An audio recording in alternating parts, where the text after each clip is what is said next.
이번 시간에 이어서 제15과 순종에 대한 것을 저희가 이제 공부하고 있습니다. 순종은 누구에게인가 말을 듣는 것이죠. 누군가가 저희한테 명하시면 그 말을 어떤 반감이라든가 아니면 반영하는 마음 없이 듣고 따르는 것, 그것이 이제 순종이라고 우리가 흔히 사회생활에서 할 때 이야기 듣고 있습니다. 상사가 명령을 하면 그 상사가 참 능력도 없어 보이는데 내가 볼 때는 답답하고 그런데도 불구하고 내 마음을 열고 그 사람의 명령을 듣는 것. 부모님을 볼 때, 자식이 부모님을 볼 때 우리 아버지는 돈도 잘 못 벌어오고 나한테 꾸중만 하고 뭐 그렇게 나한테 썩봉봉이 되어 보이지 않는데도 불구하고 그 말씀을 듣는 것, 자식의 위치에서 그 권위에 순종하는 것, 그것이 이제 순종이란 겁니다. 저번 시간에도 이제 순종에 대한 하나님의 태도, 순종에 관한 하나님의 태도, 불순종에 대한 하나님의 태도, 또 참된 순종의 근원, 순종과 관련된 약속들, 복들, 순종에 대한 바른 태도, 하나님께서 지시하신 순종의 영역들까지 저희가 보셨고요. 우리가 사실 순종의 제일 첫 번째 모범이 되신 분은 예수님입니다. 인간 중에서 순종의 모범을 보인 사람은 다윗이라고 알려졌지만 다윗은 불순종했죠. 바세바와 간음도 했고 우리아를 죽게도 만들었고 하나님의 명령에 뜻에 합한 사람이라고는 했지만 인간적인 약점을 많이 보였습니다. 하지만 예수님께서는 태어나셔서 죽으실 때까지도 한 점 율법도 어기지 않으셨고 하나님의 뜻에 따라서 사는 삶을, 죽기까지 순종하시는 삶을 사셨습니다. 어떤 불합리해 보이는 하나님의 명령이라 할지라도 주님의 하나님의 뜻이라면 내가 그 잔을 받겠다고 하셨지 않으셨습니까? 이런 식으로까지 이제 순종을 하신 것을 모범을 보여주셨다는 겁니다. 순종이라는 게 사실 정말 이게 말한다고 이게 말로 잘 설득해가지고 우리 생활이 바뀔 수 있을까? 성경 말씀을 아무리 열심히 읽는다 하더라도 우리가 실생활에 막상 맞닥뜨렸을 때 이게 과연 잘 나올 수 있을까 하는 그런 생각이 듭니다. 실제로 생활을 하다 보면 우리 싸우잖아요. 왜 상사하고도 싸우고 나보다 더 밑에 있는 사람이 나한테 이야기를 해도 나도 또 억누르기도 하고 그럴 때 내가 생각해보면 나도 참 불합리한 면이 있는 것 같기도 하고 이렇게 하면서도 서로 싸우고 살면서 순종이 가르친다는 것도 저도 참 되게 배반적인 그런 말씀을 하고 있는 것 같지만 이 성경이 어떻게 말씀하시는가를 우리가 알아야 이 일상생활에 적용을 해나갈 수 있기 때문에 우리가 배우고 있습니다. 그리스도인의 순종을 요구하는 5가지 권위들 이렇게 나오죠. 첫 번째는 저번 시간에 배우셨는데요. 아내는 남편에게 복종해야 됩니다 라는 말씀을 보셨는데 남편이 부족해 보여도 아내는 남편에게 복종을 하라는 겁니다. 하나님의 질서는 부족해 보이는데도 불구하고 그렇게 함으로써 믿는 그리스도인 아내가 믿지 않는 남편을 하나님의 복음에 순종하게끔 할 수 있다는 겁니다. 그 말씀으로 인해서 우리가 순종을 말씀하고 있지만 또 남편은 어떻게 되느냐. 남편은 그리스도께서 교회를 위하여 자신의 몸을 내어주신 것처럼 아내를 사랑하라고 바로 그 다음에 나옵니다. 사실은 자기 목숨을 내줄 정도로 아내를 사랑하라고 하시는 거죠. 남편에게 순종이 돼야 사실은 아내가 남편을 존중해 줄 수 있고 사랑할 수가 있습니다.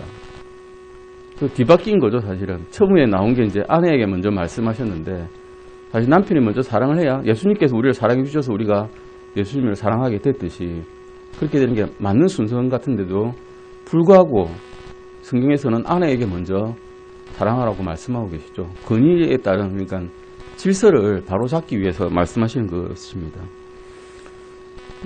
에베소서 5장 22절 한번 같이 읽어보시겠습니다. 에베소서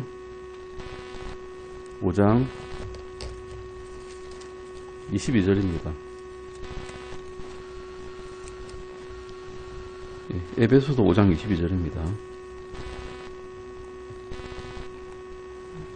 같이 읽으시겠습니다. 아내들아 너희 남편에게 복종하기를 죽게 하듯 하라. 죽게 하듯 남편에게 복종하라고 하십니다. 단지 이것은 남편이 악독한 사람일 경우라 정상적인 결혼관계를 유지하지 못할 정도의 사람이라면 이렇게 할 수 없습니다. 솔직히 말해서 어떻게 그렇게 하겠습니까? 나를 매일 때리고 나를 매일 학대하는데 그렇게 할 수 없죠. 정상적인 부부 관계에서 이야기를 말씀하는 것이라고 저는 생각합니다. 골로새서 3장 18절도 보시겠습니다. 골로새서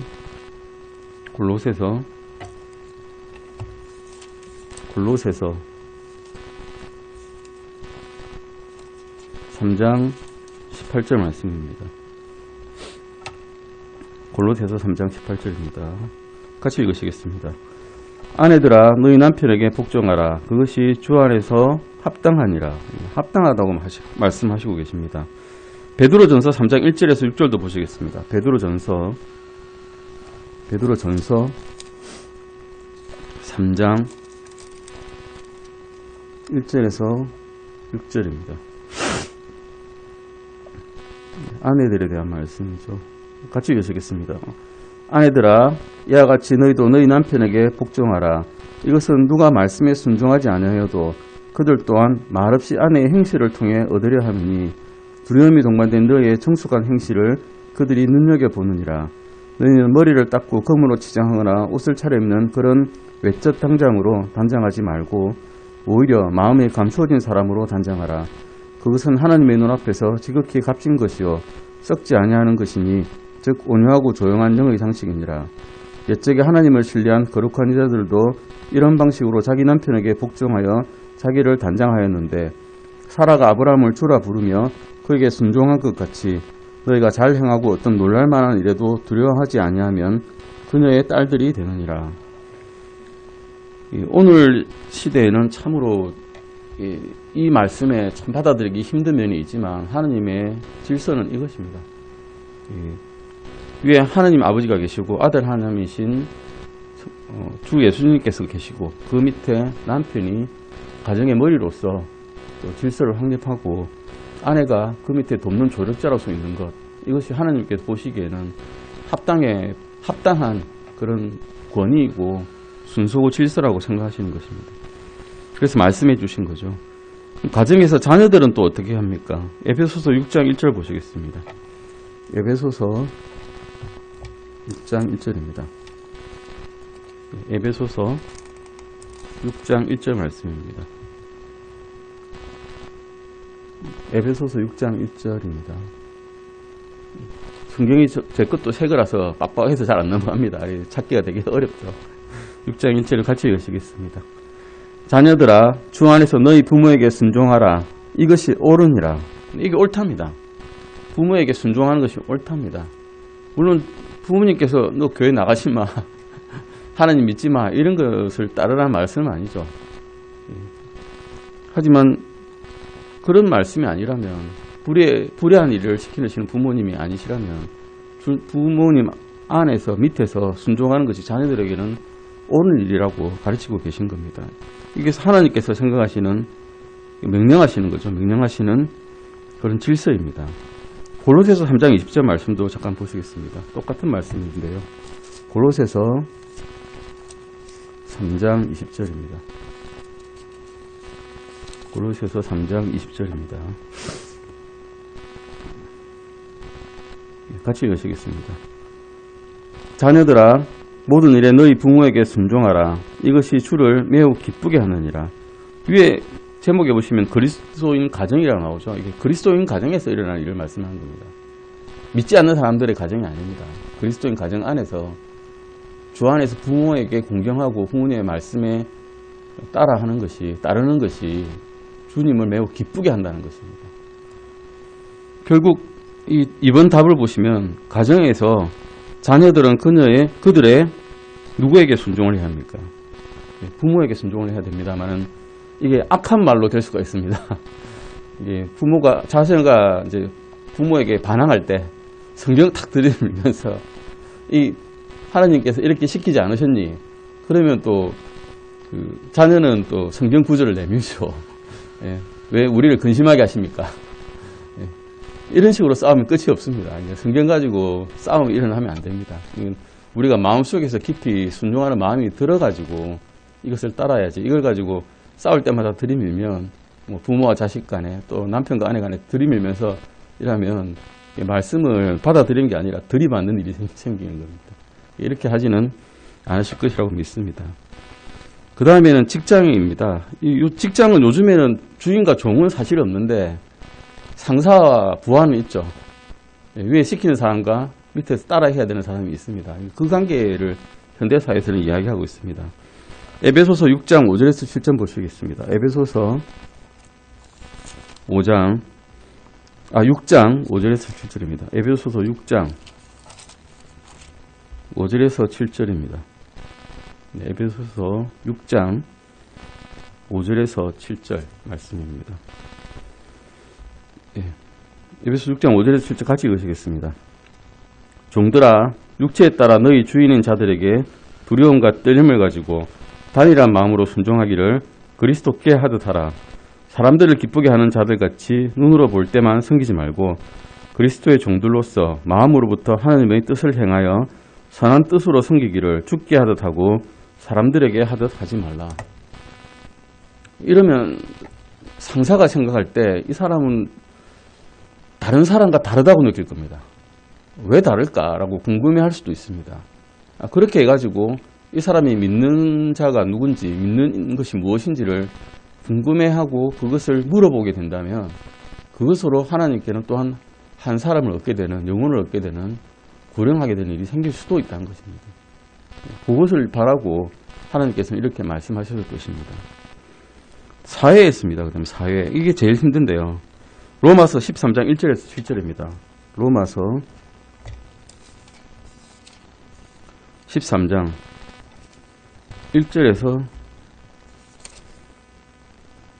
로마서 13장 1절에서 7절까지입니다. 교독을 하시죠. 제가 1절 먼저 읽고 그 다음 2절 읽으시면 되겠습니다. 모든 호는 더 높은 권력들에 복종할지니라. 하나님으로부터 나지 않은 권력은 없나니 현존하는 권력들은 하나님께서 정하셨느니라.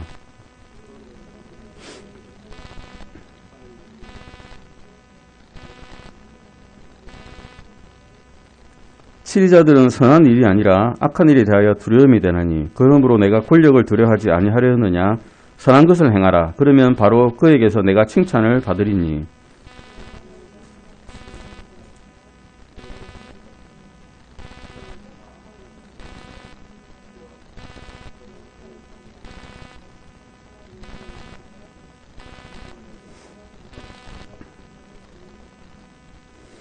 그러므로 너희는 진노 때문만이 아니라 양심을 위해서도 반드시 복종해야 하느니라.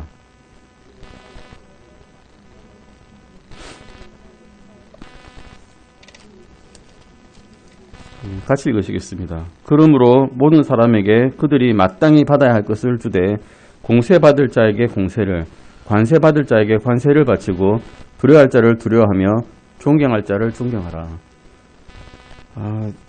요즘같이 사회가 어수선하고 좌와우로 갈려가지고 정권이 요동치듯이 파도치듯이 용도치고 있고 우리의 오른쪽 가치를 찾아가는 바른 그리스도인들의 자세가 요구될 때 이 말씀은 참으로 받아들이기 어렵습니다. 그런데 로마서 13장에서는 어떤 반론의 여지를 전혀 주고 계시지 않습니다. 이 시대 상황도 물론 그랬죠. 이 시대만 해도 이제 그리스도인들은 탄압을 받고 있는 시대입니다. 로마인에게 이스라엘 사람들은 관세를 바치고 또한 세금을 지나치게 많이 바치고 있는 상황이었고 반역의 기운이 올라오고 있고 이런 상황에서 왜 바울은 이 정권에 순종하라 하셨을지 궁금하기도 하죠. 그런데 만약에 정권이라고 하는 자체가 없다면 어떻게 됐습니까? 정치적인 세력이 하나도 없고 무정부 상태다 라고 하면 돈 있고 권력 있는 자가 모든 것을 다 억누르는 압제의 시대가 됩니다. 그리스도인은 더 권력 있는 사람에게 의해서 모조리 더 잡아 죽일지도 모르는 상황이죠. 그리고 이런 그리스도인뿐만 아니라 가난하고 약한 사람이 오히려 정권이 없는 상황에서는 더 억압받고 탄압받을 수도 있는 상황입니다. 이런 시대에 정권을 가진 자들은 이제 선한 사람을 칭찬하는 게 아니라 악한 사람을 잡아가지고 벌을 주는 그런 정권이죠. 무력 정권입니다. 이 시대에. 이런 시대를 이야기하는 것이고요. 하지만 양심에 의해서도 반드시 복종을 해야 되고 뭐 세금도 다 바치라 이렇게 말씀하고 계십니다. 전혀 반론의 여지가 없이 이렇게 말씀하고 계신데 위에서 보면 21절에 보시면 악에게 지지 말며 도리어 선으로 악을 이기라는 말씀이 있습니다. 12장 21절이죠. 결국 이 문맥에 의해서 따라가 보면 네가 그리스도인으로서 정권에 대항한다고 그렇게 악을 악으로 갚지 말고 오히려 선한 행동을 함으로써 이 정권이 불합리한 일을 시키더라도 네가 이 모습을 보임으로써 그리스도인다운 향기를 내므로써 이 사람들을 하나님께 데리고 오라라는 말씀으로 사실은 들립니다. 그리스도인이 만약에 법을 지키지 않고 나는 무정부주의자야, 나는 법을 지키지 않아 이렇게 엇나가기 시작하면 전혀 덕을 보이지 못하거든요. 그런 말씀이 아닐까 싶습니다. 그래서 사회에서는 모든 시민들은 더 높은 권력자에게 순종하라고 말씀하고 계신 겁니다. 그 다음은 교회입니다. 히브리서 13장 7절 17절 보시겠습니다. 히브리서 13장 7절 먼저 보시겠습니다. 히브리서 13장 7절입니다. 히브리서 13장 7절입니다. 같이 읽어보시겠습니다. 하나님의 말씀을 너에게 말해주고 너희를 다스리는 자들을 기억하며 그들의 행실의 결말을 깊이 살펴보고 그들의 믿음을 따르라. 그리고 17절인 말씀입니다. 17절 같이 읽으시겠습니다. 너희를 다스리는 자들에게 순종하고 복종하라. 그들은 마치 자기들이 회개 보고해야 할 자들인 것 같이 너희 혼을 위해 깨어있나니 그들이 기쁨으로 그 일을 하게 하고 근심으로 하게 하지 말라. 그것은 너희에게 유익을 주지 못하느니라. 우리를 다스리는, 영적으로 다스리는 자들에 대한 말씀이죠. 목사님에 대한 말씀입니다. 말씀 전하는 자에 대한 말씀이기도 한데, 여기서 이제 사역자는 정말 여기서 무서운 게 뭔가 하면 행실의 결말을 보아야 된다는 겁니다. 우리는 그냥 믿게만 하면 되는데, 주시는 양식 먹고 쑥쑥 자라면 되는데, 목사님이 힘든 것은 행실의 결말을 깊이 살펴보라 그러죠. 성도들이. 믿는 사람들이 행실의 결말을 자기를 다스리는 자를 보라 그럽니다. 결말을 보고 따라가라 이렇게 말씀하시니 행실을 바로 할 수밖에 없는 거죠. 그리고 그분들은 자기들이 회개 보고를 해야 됩니다. 회개 보고를 한답니다. 하셔야 됩니다. 내가 잘못됐는데 내 회개 보고를 내가 원래 하죠. 나하고 하나님과의 관계잖아요. 근데 그것을 근심을 하시는 거예요. 이 회개 보고할 때 내가 잘못해서 이분이 회개를 잘못하면 행실을 잘못하게 되면 이 세상에 사는 동안에 잘못을 더 저지르게 되면 내가 어떻게 해야 되나, 내가 잘못한 거다 라고 이렇게 항상 근심을 하게 하는 겁니다. 그렇게 하게 하지 말라는 겁니다. 이렇게 하지 말라. 주님 앞에 나설 때 오히려 칭찬이 되게끔 하라 라는 말씀으로 주님께서는 명령하고 계십니다. 그래서 교회는, 각 지체는 그것을 다스리는 자들에게 순종해야 합니다. 근데 이렇게 순종의 결과가 뭐냐? 다시 한번 읽어볼까요? 우리 앞에 시간에 봤는데 마태복음 7장 24절에서 27절 보시겠습니다. 이렇게 하면 어떻게 살 수 있느냐? 마태복음입니다. 마태복음 7장 24절에서 27절입니다. 7장 24절에서 27절입니다. 같이 한번 읽어보실까요? 그러므로 누구든지 나의 이 말들을 듣고 그것들을 행하는 자, 그 자를 나는 집을 반석 위에 지은 지혜로운 사람에 비하리라. 비가 내리고 홍수가 나고 바람이 불어 그 집에 부딪혀도 그것이 무너지지 아니하였나니 이는 그것이 반석 위에 세워졌기 때문이라. 나의 이 말들을 비가 내리고 나의 이 말들을 듣고 그것들을 행하지 아니하는 모든 자, 그 자를 나는 자기 집을 모래에 지은 어리석은 사람에 비하리라. 비가 내리고 홍수가 나며 바람이 불어 그 집에 부딪힘에 그것이 무너져 그것의 무너짐이 심하였느니라. 하나님의 말씀을 듣고 행하지 않는 자, 순종하지 않는 자, 순종하지 않는 것을 뭐라 그럽니까? 불순종이라 그럽니다. 불순종은 결국 뭔가 하면 하나님의 말씀을 따라하지 않는 것, 듣고도 행하지 않는 것, 그것이 불순종인데 그러면 누구하고 같은 편이 되겠습니까? 마귀하고 같은 편이 되는 겁니다. 하나님의 대적자가 되어버리는 거죠. 이게 말씀에 따라하기 힘든 말씀들이 성경에 굉장히 많은데 그것을 따르지 않으면 이제 마귀하고 우리는 한편이 되어버린 겁니다. 그렇게 되면 어떻게 되는가? 데살로니가후서 1장 8절 보시겠습니다. 데살로니가후서 1장 8절입니다. 데살로니가후서 1장 8절입니다. 데살로니가후서 1장 8절입니다. 같이 읽으시겠습니다. 하나님을 알지 못하는 자들과 우리 주 예수 그리스도의 복음에 순종하지 아니하는 자들에게 타오르는 불로 징벌하실 때에 이루어질 것입니다. 우리의 구원은 없어지지 않는다 그러셨죠. 그런데 징벌은 받습니다. 불로 구원을 받는 것이 받으리라고 하시지 않습니까?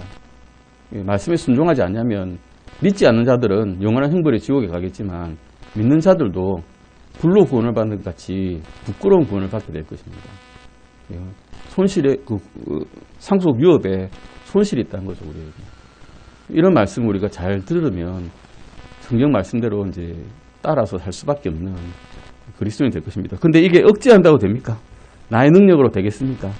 순종이 나의 능력으로 되지 않습니다. 나는 앞에도 말씀드렸지만 인간의 본성적으로 반역적입니다.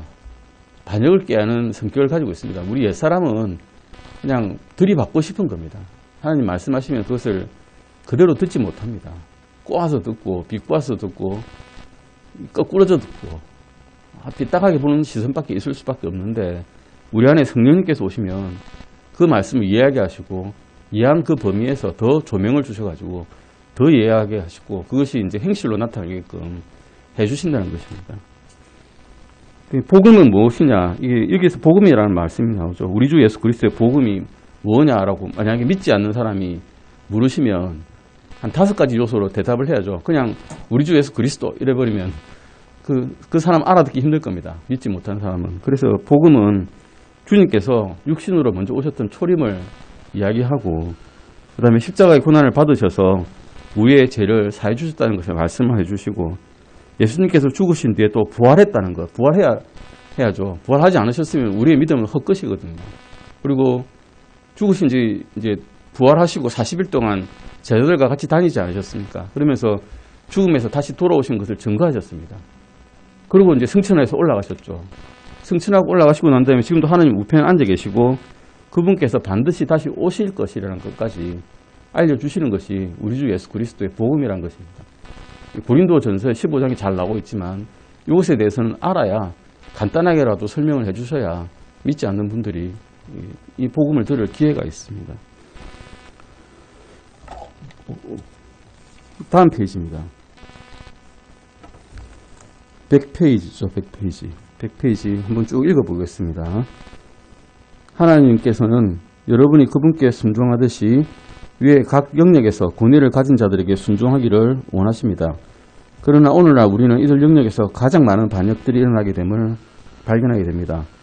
남편을 좌지우지하는 아내, 그리고 선머슴 같은 사납고 선머슴 같은 아이들, 부모 말 안 듣는 아이들이죠. 이 이스라엘 시대에 있었습니다.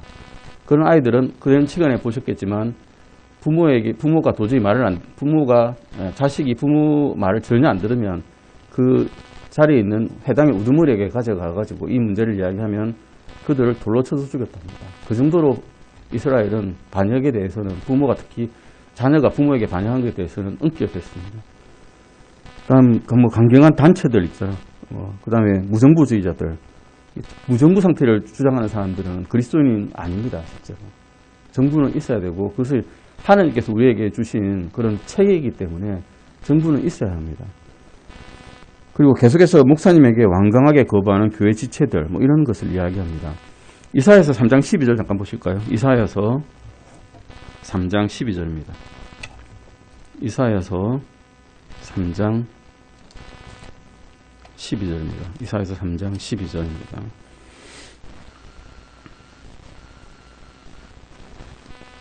이사야서 3장 12절입니다. 같이 읽어보시겠습니다. 이 시대하고 똑같습니다.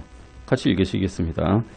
내 백성에 대해 말하자면 아이들이 그들을 압제하고 여자들이 그들을 다스리는도다. 오 내 백성아, 너를 인도하는 자들이 너를 잘못된 길로 이끌며 내 행로들의 길을 무너뜨리느니라. 이 시대와 똑같지 않습니까? 이 시대와 똑같습니다. 부모가 자식에게 이제 절절절 매고 교회 지도자라고 하는 사람들이 오히려 교인들을 잘못된 길로 이끌고 이런 일이 비일비재하지 않습니까? 우리는 이런 것들이 우리 삶에 나타나게 해서는 안 됩니다. 우리는 이미 반역에 대한 하나님의 견해에 대해서 앞절에서 읽었습니다. 권위를 가진 자가 지도력을 발휘하지 못하고 책임감 있게 하지 못할 경우에는 하나님께서 그를 다스릴 것입니다. 이것이 우리가 사회생활에 대한 것입니다. 왕이거나 지도자는 하나님께서 세우신 것이라고 모든 권력은 하나님에게서 났다고 아시고 계시면 됩니다. 우리가 투표를 해서 선거를 해서 내 손으로 지도자를 뽑은 것 같지만 사실은 그게 아닙니다. 하나님께서 그를 지도자로 세워주신 거죠. 허락을 하신 겁니다. 그러면 그 권위에 도전을 하지 않습니다만 그러면 이게 반론이 나오죠. 그러면 김정은 같은 자들은 어떻게 합니까? 이런 독재자들은 어떻게 합니까? 그도 하나님께서 심판하실 것입니다. 그게 언제가 될지는 모르겠지만 분명히 심판받으실 것입니다. 우리가 직접 나서서 이들을 잡아 죽이려고 특공대를 조직한다거나 이러실 필요가 전혀 없다는 것이죠. 책임감 있게 행동하지 못할 경우에 하나님께서 그를 다스리신다고 말씀하고 계십니다. 그 권위를 찬탈하거나 교정하려고 시도를 하지 마시라고 하십니다. 그렇게 하다가 그리스도인의 생명이 다친다거나 죽는다거나 하면 하나님께서 더 안타까워하실 것입니다. 베드로전서 3장 1절 7절 보시면 아까 보셨죠. 그렇게 함으로써 믿지 않는 그리스도인 남편을 믿는 그리스도인 아내가 오히려 얻을 수 있다라고 말씀하고 계십니다. 그를 위해 기도해 주는 거죠. 순종함으로써 기도함으로써 그 남편이 돌아온다는 것입니다. 우리 영화 그때 워룸 보셨죠? 워룸. 그 영화를 잘 보시면 이런 사례를 보실 수가 있습니다. 어떻게 그것이 가능할까요? 그것은 그 일을 주관하거나 내가 주관하거나 운영함으로써 가능한 것이 아니라 복종함의 상식으로 가능하다는 건데 그건 순종이 쉽습니까? 순종이 어렵습니다.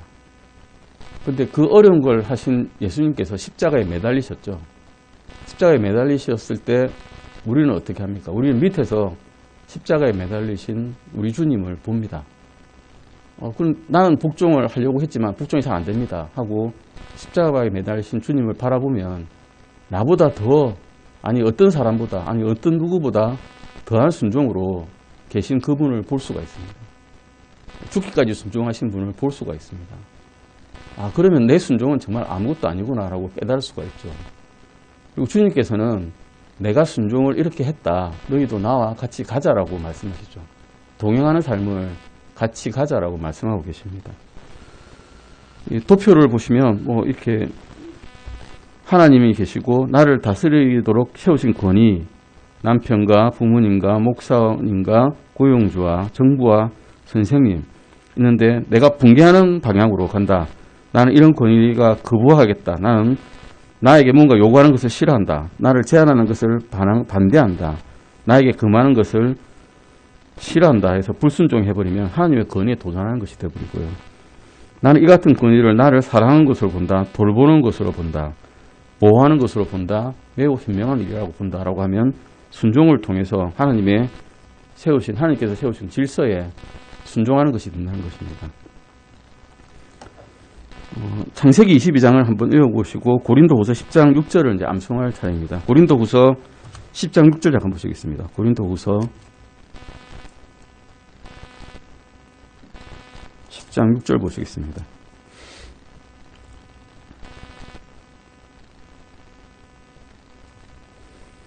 사실은 그 앞에 말씀 5절이 항상 이제 우리가 머리에 암송하고 생각하고 있어야 될 거라서 고린도후서 10장 5절 6절을 같이 읽으시겠습니다. 우리는 상상하는 것들과 또 하나님을 아는 것을 대적하여 스스로를 높이는 모든 높은 것을 무너뜨리고 모든 생각을 사로잡아 그리스도께 순종하게 하며 너에게 순종이 이루어질 때 모든 불순종을 응징하려고 준비되어 있느니라. 모든 불순종하는 자녀들의 머리에는 진노의 진노가 그 머리에 머물러 있다라고 하고 계시죠. 언제든지 그 진노가 쏟아질 준비가 되어 있습니다. 하지만 우리는 우리 믿게 된 그 그리스도인은 내가 생각하는 그 교만이라든가 내가 생각하는 악한 생각들을 어떻게 하면 해치울 수 있을까? 내가 고민한 것이 아니라 그 생각들을 사로잡아서 주님의 발 앞에 내려놓으면 이제 그것이 해결된다는 것을 말씀해 주고 계십니다. 다음은 이제 기도에 관한 것입니다. 기도는 예전에 저희가 사과에서 배웠습니다. 사과 매일의 동행에서 배웠는데 기도라는 것이 무엇인가에 대해서 이제 보시겠습니다. 이제 16가입니다. 이제 기도, prayer이죠. 사도행전 2장 4절을 보시면 한번 읽어보실까요? 사도행전 2장 4절입니다. 사실 기도의 본도 예수님께서 제일 많이 보여주셨습니다. 사도행전 2장 4절입니다. 근데 기도는 이게 너무 많은 예가 성경에 있기 때문에 그 하나를 일반화시켜가지고 사람에게 적용하기가 참 쉽지 않습니다. 사람마다 기도하는 방식도 다르고 기도하는 장소도 다르고 기도하는 태도와 생각, 목적 다 다르기 때문에 이를테면 예수님께서 새벽에 일어나셔서 기도하셨더라 이걸 밤새도록 기도하셨다 이걸 일반화시켜가지고 모든 사람들에게 밤새도록 기도하라 이러면 어떻게 되겠습니까? 다음날 직장에 못 나갑니다. 일을 못 하니까요. 그리고 항상 기도하라 해서 매일 기도하고 있으면 일을 못 하죠. 그래서 또 다니엘 같은 경우는 아주 짧은 기도 한 몇 초 만에 나오는 기도도 했죠. 어떤 위급한 일이 당했을 때. 그렇다고 우리가 매일 몇 초만 기도하고 하나님 감사합니다 이러고 끝낼 수는 없지 않습니까? 사람마다 다 다르기 때문에 일반화시킬 수 없는 그런 게 제목입니다. 사도행전 2장 4절 잠깐 보시겠습니다. 사도행전 2장 42절입니다. 2장 42절 같이 읽으시겠습니다. 2장 42절입니다. 그들이 사도들의 교리와 교제 안에 확고하게 머물고 빵을 떼며 기도하니라. 어쨌든 구원받은 사람들이 모이고 3,000가량이 더해졌을 때 교리와 교제 안에서 확고하게 머물면서 빵을 떼면서 같이 식사하면서 기도를 했다는 것입니다. 이 말씀에 하면 젊은 그리스도인들은 연약한 그리스도인들과 함께 사도들의 교리와 교제 안에 머물며 빵을 나누며 기도를 했습니다. 이 그리스도인들은 그리스도 안에서 새로운 생활을 시작하면서부터 바로 몇 가지 분명한 습관들을 발전시켜 나갔다는 것이죠. 하나님께서는 성경을 통해 그리스도인들에게 말씀하십니다. 그리스도인들은 어떻게 보면 위대한 특권이죠. 감히 사람이 하나님께 직접 말씀을 드리고 내 요청사항을 요청할 것을 구할 수 있겠습니까? 제일 많은 사람이. 그런데 예수 그리스도를 통해서 우리가 하나님께 이제 나아갈 수 있는 길이 열렸다는 겁니다. 예수님께서 십자가에 매달려 돌아가셨을 때 성전에 있는 휘장이 위에서부터 아래로 찢어졌다고 말씀하고 계실 겁니다. 성전의 휘장은 지성소로 들어가는 입구를 막는 천입니다. 근데 이게 어느 정도로 강하는가 하면 소가 양쪽에서 끌어도 찢어지지 않을 정도의 강도를 갖고 있습니다. 근데 그게 찢어져 버린 겁니다. 이제 성소와 지성소 사이에 막는 한마디로 제사장들이 그 엄숙한 공간인 지성소로 들어갈 수 있는 문이 가로막고 있던 문이 다 찢어져서 없어져서 담대하게 이제 하나님 앞에 갈 수 있는 겁니다. 예전에 제사장들은 하나님 앞에 가려면 1년에 딱 한 번, 그것도 대제사장 한 사람만 아주 청결하게 하고 난 다음에 옷에다가 방울을 달고 줄을 달고 가가지고 가서만 1년에 한 번 짐승들의 피를 가지고 나아갈 수 있었습니다. 만약에 그 사람이 죄를 지어가지고 정결하지 않은 상태에서 들어가서 지성소에 들어갔다 그러면 죽음을 당하게 됩니다. 죽임을 당하면 방울이 딸랑딸랑 소리 안 나죠. 그러면 이 사람을 꺼내낼 방법이 없으니까 줄을 매달고 들어간 겁니다. 꺼내야 되니까요. 안 그러면 딴 사람이 들어가면 그도 죽으니까. 이런 식으로 무서웠던 이런 율법의 시대에서 이제 은혜의 시대로 넘어왔다는 것이 기도라는 것입니다. 우리가 이제 담대하게 나갈 수 있다는 것이죠. 기도란 무엇일까를 이제 잠깐 보시겠습니다. 기도라는 단어는 말 그대로 구하는 것입니다. 에스크죠, 에스크. 요청한다는 것입니다. 우리가 이제 하나님의 자녀가 됐기 때문에 자녀는 아버지에게 무엇이든 구할 수 있지 않습니까? 아버지 이거 해주세요라고 말할 수 있습니다. 물론 들어주시는 것은 아버지 마음입니다. 안 들어줄 수 있습니다. 아버지 오늘 람보르기니 하나 사주세요 하면 들어줄 수 있습니까? 5살짜리가 그렇게 이야기하면 못합니다. 너 운전면허도 없잖아 하고 우리 집은 재정이 그만큼 안 돼. 할 수 있잖아요. 너에게 필요한 것을 줄 수 있지만 필요하지도 않고 위험한 것을 줄 수는 없습니다. 하나님께서. 그 기도가 그런 의미라는 것을 보여주시는 성경 구절을 찾아보시겠습니다. 마태복음 7장 7절입니다. 마태복음 7장 7절입니다. 마태복음 7장 7절 말씀입니다. 마태복음 7장 7절입니다. 네, 같이 읽으시겠습니다. 마태복음 7장 7절입니다. 구하라 그러면 그분께서 너희에게 주실 것이요 찾으라 그러면 너희가 찾을 것이요 두드리라 그러면 너희에게 열릴 것이니. 계속 구하라고 하십니다. 요청하라는 거죠. 주님께서는 무한한 자원을 가지고 계십니다. 이 우주를 다 만드신 분이기 때문에 자원이 끊임이 없습니다. 우리 안에서 있는 자원을 꺼내려고 그러면 한 3일 쓰면 없을 겁니다. 굶어 죽죠, 그 다음에는. 하지만 주님께서는 자원이 무한하시기 때문에 그분께 언제든지 우리는 구할 수 있습니다. 요한일서 5장 14절 잠깐 보시겠습니다. 요한일서 5장 14절입니다. 요한일서 5장 14절입니다. 요한일서 5장 14절입니다. 같이 읽으시겠습니다. 그분 안에서 우리가 가진 확신은 이것이니 곧 우리가 그분의 뜻대로 무엇이든 구하면 그분께서 우리 말을 들으신다는 것이라. 예수님은 인격이시란 걸 여기 나타내고 계시죠. 예수님은 죽으시고 묻히시고 다시 부활하시고 승천하시고 지금도 우리의 기도에 말씀을 들어주고 계시고 하나님 우편에서 중보기도 하고 계시는 분이라는 것을 우리가 알 수가 있습니다. 우리가 무엇이든지 요청하면 근데 무엇에 따라 요청해야 됩니까? 무엇에 따라 요청해야 됩니까? 그분의 뜻대로 구해야 됩니다. 내 뜻대로 구하는 게 아닙니다. 그분의 뜻대로 구해야 그 기도를 들으신다는 겁니다. 예수님 오늘 로또 복권 필요합니다. 당첨 필요합니다. 기도 안 됩니다. 들어주시지도 않고 들을 필요도 없으신 거죠. 예수님께서 원하시는 게 그게 아니시니까. 점점 더 그리스도의 삶을 살다 보면 내 뜻을 하나님의 뜻에 맞춰가게 되는 일이 생길 수 있습니다. 어쨌든 기도라는 것은 그분의 뜻에 따라 무엇을 요청하는 겁니까? 무엇이든지 요청하는 겁니다. 무엇이든지. 대신 그분의 뜻에 따라. 내 뜻에 따라가 아니라. 빌립보서 4장 6절도 보시겠습니다. 빌립보서 4장 6절입니다.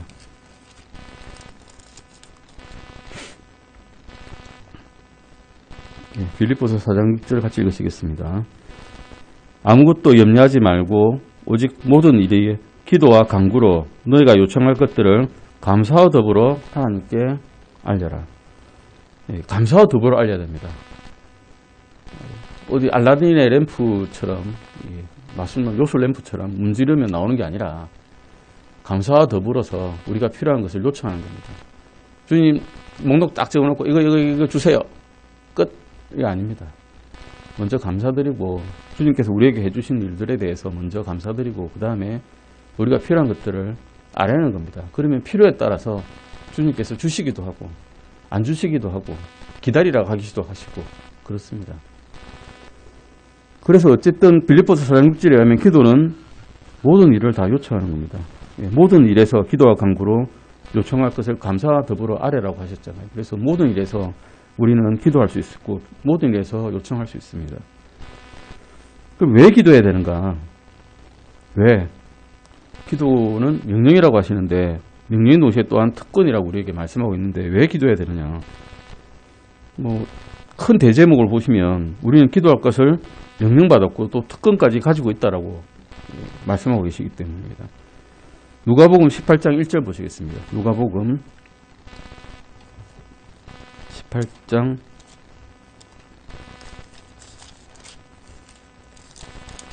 1절입니다.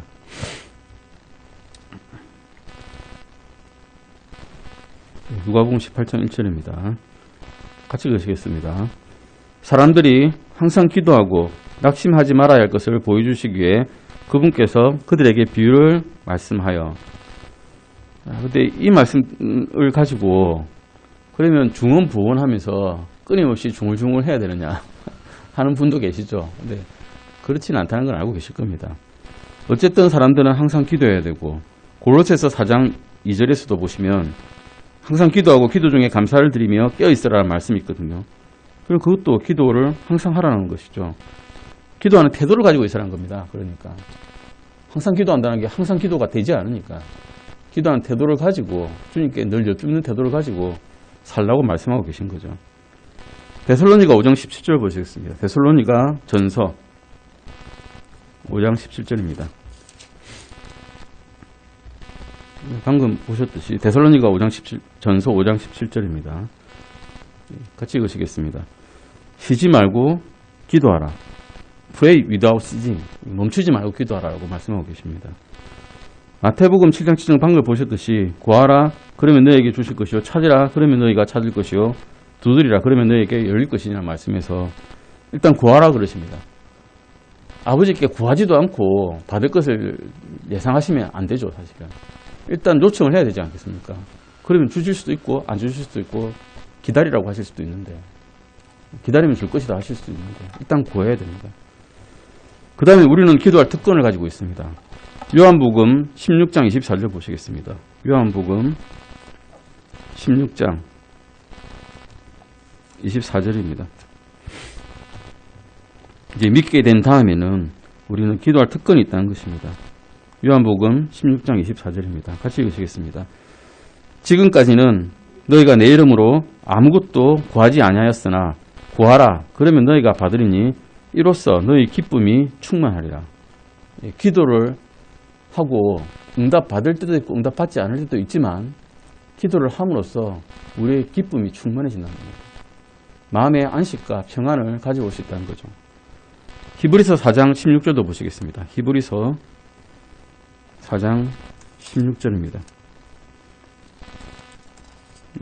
앞에 우리가 지성소와 성소의 구분한 장막이 찢어졌다는 것을 우리가 말씀드렸죠. 그래서 우리는 이제 담대하게 나갈 수 있습니다. 같이 읽으시겠습니다.